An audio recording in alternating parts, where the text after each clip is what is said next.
Now, from Myanmar, we are hearing the story of the downfall of a democrat who was known as Asia's Nelson Mandela. State Councillor of Myanmar, the so-called Prime Minister Aung San Suu Kyi, is in custody. A state of emergency has been declared there. The country has moved back to military rule. The collapse of the Suu Kyi government and the invasions of the army never make anyone happy. But Myanmar is another example of how democratic practices that cooperate with racism and communalism will only bring losses. Myanmar has been under military rule for the past 50 years. Only in 2015, the country moved towards democracy. Still, only a limited democracy existed in the shadow of the military. The world had high hopes when Suu Kyi was elected to power after 15 years in prison.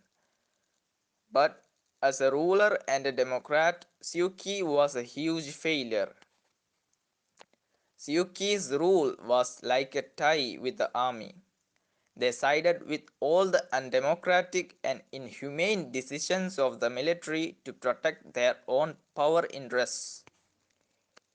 In 2017, when the world condemned the gruesome massacre of Muslims by Buddhist extremists and the military, Suu Kyi was justifying them. At the time, Suu Kyi's stance shocked even her own followers.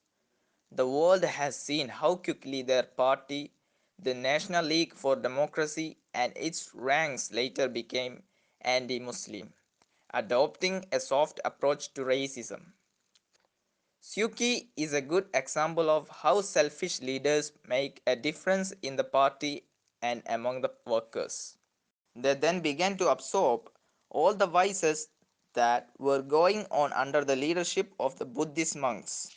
They made subsequent policies and positions to please the military. So it is another matter that even then the army was not ready to accept them. Suu Kyi was justifying the Buddhist extremists who massacred Myanmar Muslims of Rohingya descent and the military that joined the genocide. Suu Kyi has denied the allegations in the International Court of Justice. It was in that context that the need arose to withdraw the Nobel Prize from them. Aung San Suu Kyi is the greatest example of how power, status, and comfort can degrade a fighter. We can only pray that the new political situation may lead to a reconsideration for those who killed and drove away millions of Rohingyas and shed tears and all those who stood for that.